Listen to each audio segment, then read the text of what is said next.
Good morning, students. Today, let us see the preparation of colloids. In general, colloids are prepared by two different methods. One is dispersion method and another one is condensation method.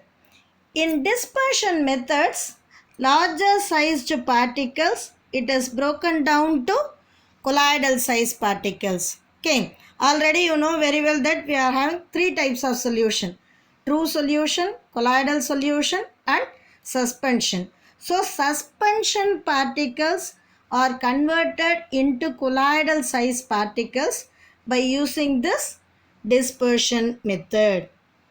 Okay, today we'll see this dispersion methods in detail, students.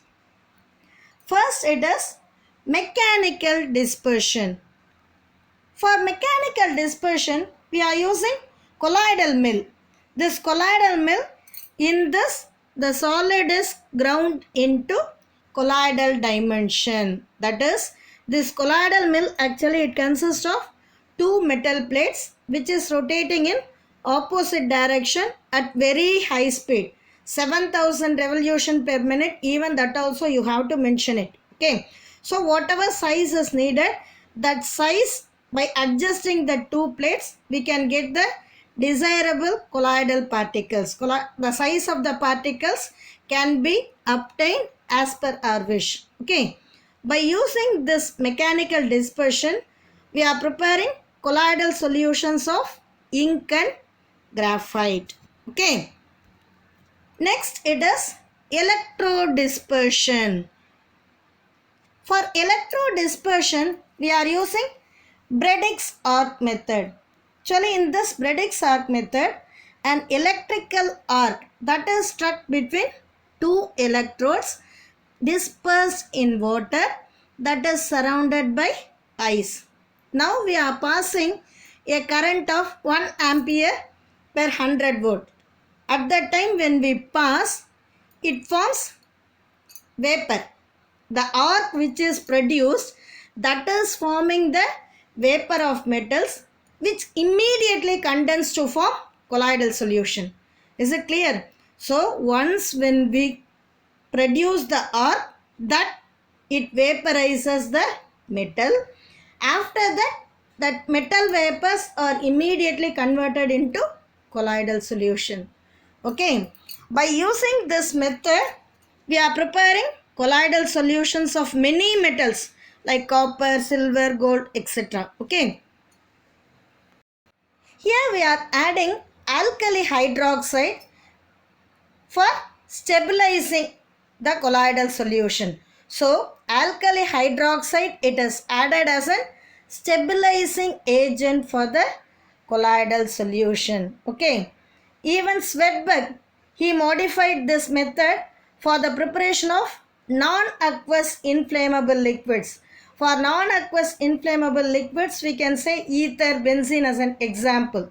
Okay. Using high frequency alternating current, he is doing this same method. Okay.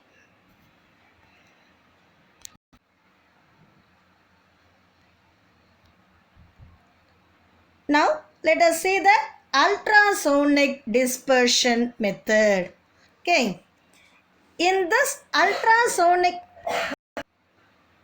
dispersion, sound waves of frequency which is more than 20 kilohertz, that can cause the transformation of suspension particles to colloidal dimension. So what we are doing in the sense, we are passing the ultrasonic waves through the suspension particles so that it is converted into colloidal dimensions. Okay.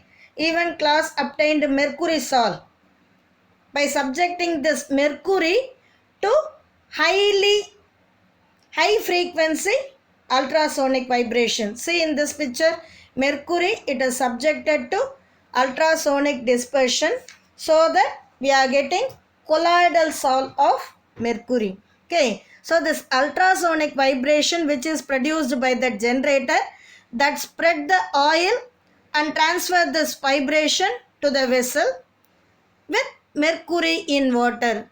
Finally, we are getting colloidal mercury. Is it clear? So in today's class what we discussed?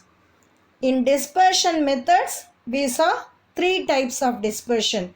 One is mechanical dispersion, which is done by using colloidal mill. Next it is electrodispersion, that is done by Bradig's arc method, and ultrasonic dispersion. For that we are using ultrasonic waves. In dispersion methods we are preparing colloidal solutions of ink and graphite, whereas in electrodispersion we are preparing colloidal solutions of copper, silver, gold, like that. And in ultrasonic dispersion we are getting mercury sol. Okay, with this we will complete the today's class, students. Thank you, students.